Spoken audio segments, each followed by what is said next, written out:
Cricket అంటే gentlemen game. ఈ గేమ్‌లో రికార్డులు, ఉద్వేగ క్షణాలు మనల్ని ఎప్పుడూ ఆకర్షిస్తాయి. ప్రస్తుతం జరుగుతున్న తమిళనాడు ప్రీమియర్ లీగ్ 2025లో ఓ అద్భుత సన్నివేశం ఆవిష్కృతమైంది.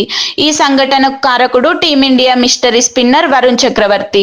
సాధారణంగా తన స్పిన్ బౌలింగ్‌తో ప్రత్యర్థులను చెడగొట్టే వరుణ్ ఈసారి బ్యాట్‌తో తన ప్రతాపం చూపించాడు. తమిళనాడు ప్రీమియర్ లీగ్ 2025లో సేలం స్పార్టన్స్, దిండిగుల్ డ్రాగన్స్ మధ్య జరిగిన మ్యాచ్‌లో ఉత్కంఠ క్షణాలు నడిచాయి. మొదట బ్యాటింగ్ చేసిన సేలం స్పార్టన్స్ 20 ఓవర్లలో 7 వికెట్లకు 188 పరుగులు చేసింది.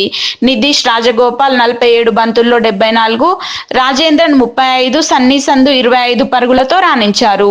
దిండిగుల్ తరపున కెప్టెన్ రవిచంద్రన్ అశ్విన్ 3 వికెట్లతో అదరగొట్టాడు. వరుణ్ చక్రవర్తి, సందీప్ వారియర్, కార్తీక్ శరణ్ తలో వికెట్ తీశారు. ఇక 189 పరుగుల లక్ష్య ఛేదనకు దిగిన దిండిగుల్ డ్రాగన్స్ అదిరిపోయే ఆరంభం పొందింది. ఓపెనర్గా దిగిన కెప్టెన్ అశ్విన్ కేవలం 14 బంతుల్లో 36 పరుగులతో మెరిపించాడు. శివం సింగ్ 34, జయంత్ 25, సైనీ 35, విమల్ కుమార్ 24 పరుగులతో కీలక ఇన్నింగ్స్లు ఆడారు. అయితే వికెట్లు పడుతూనే ఉన్నాయి. చివరి 11 బంతుల్లో 20 పరుగులు కావాల్సిన క్లిష్ట సమయంలో వరుణ్ చక్రవర్తి బ్యాటింగ్కు వచ్చాడు. అక్కడ నుంచి వరుణ్ అసాధారణ ఆట తీరుతో అదరగొట్టాడు. చివరి 2 బంతుల్లో 8 పరుగులు కావాలి. పెనాల్టీ నో బాల్పై వరుణ్ లాంగ్ ఆన్పై భారీ 6 కొట్టాడు.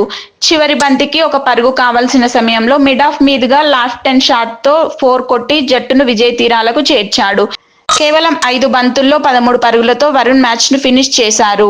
డగౌట్లో అశ్విన్ ఆనందానికి, ఉద్వేగానికి హద్దులు లేకుండా పోయాయి. ఈ విజయంలో దిండిగుల్ డ్రాగన్స్ ప్లే ఆఫ్ ఆశలను సజీవంగా ఉంచింది. వరుణ్ చక్రవర్తి బౌలింగ్తో పాటు బ్యాటింగ్లోనూ తన సత్తా చాటాడు.